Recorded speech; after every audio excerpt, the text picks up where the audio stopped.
Caralho, é doido. Nem cola. Nem cola.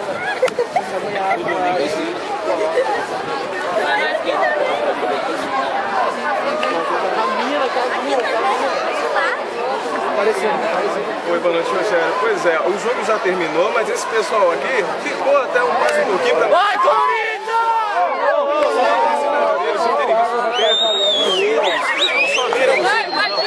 Ajudaram muita gente.